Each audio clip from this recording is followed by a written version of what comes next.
بسم اللہ الرحمن الرحیم۔ صلاۃ الحاجت، نماز حاجت پڑھنے کا طریقہ کیا ہے، اور اس نماز کی نیت کس طرح کریں گے، اور اس نماز کی کتنی رکعتیں ادا کرنی ہے، اور یہ نماز کس وقت میں ادا کر سکتے ہیں۔ تو میں آپ کو بڑا آسان طریقہ بتلاؤں گا کہ جس کے ساتھ آپ نماز صلاۃ الحاجت ادا کر سکتے ہیں۔ سب سے پہلے یہ دیکھیں کہ نماز صلاۃ الحاجت کیوں پڑھی جاتی ہے۔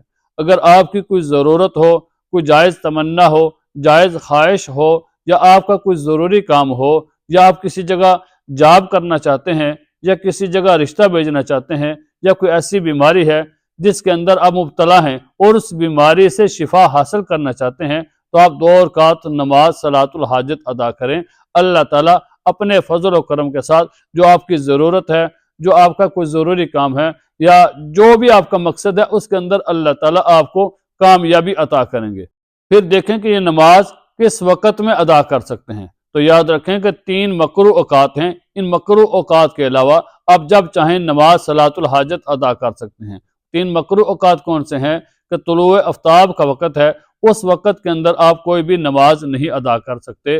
پھر زوال کا وقت ہے، اس وقت میں بھی کوئی نماز نہیں پڑھ سکتے۔ پھر تیسرا غروب آفتاب کا وقت ہے، اس وقت میں بھی آپ کوئی نماز نہیں پڑھ سکتے۔ ان 3 اوقات کے علاوہ، یہ مکروہ اوقات ہیں، ان 3 مکروہ اوقات کے علاوہ آپ کسی بھی وقت جب چاہیں نماز ادا کر سکتے ہیں۔ تو یہ نماز پڑھنے کا طریقہ کیا ہے کہ سب سے پہلے تو نیت کریں گے۔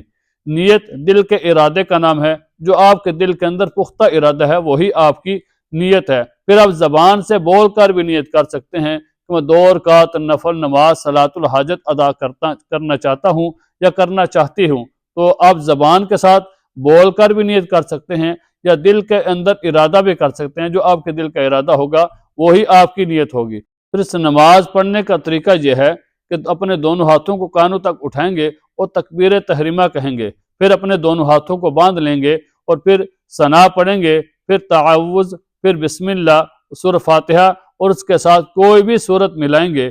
رکوع اور سجود کرنے کے بعد پہلی رکعت کو مکمل کرتے ہوئے دوسری رکعت کے لیے کھڑے ہو جائے، اور دوسری رکعت کو بسم اللہ الرحمن الرحیم سے شروع کریں، پھر سورہ فاتحہ، ساتھ کوئی بھی سورت ملانی ہے، اور رکوع اور سجود کر کے تشہد میں بیٹھیں، تشہد پڑھیں، پھر اس کے بعد درود شریف، پھر اس کے بعد دعا پڑھ کے سلام پھیر دیں۔ پھر اللہ تعالیٰ کے سامنے اللہ تعالیٰ کی حمد و ثنا بیان کریں، اللہ تعالیٰ کی تعریف کریں، اللہ تعالیٰ کی بڑائی بیان کریں، حضور نبی کریم صلی اللہ علیہ وسلم کی ذات کے اوپر درود پاک پڑھیں، پھر اللہ تعالیٰ سے دعا مانگیں۔ جو آپ کی ضرورت ہوگی، جو آپ کی تمنا ہوگی، جو خواہش ہوگی، اللہ تعالیٰ اس کے اندر آپ کو کامیابی عطا کریں گے۔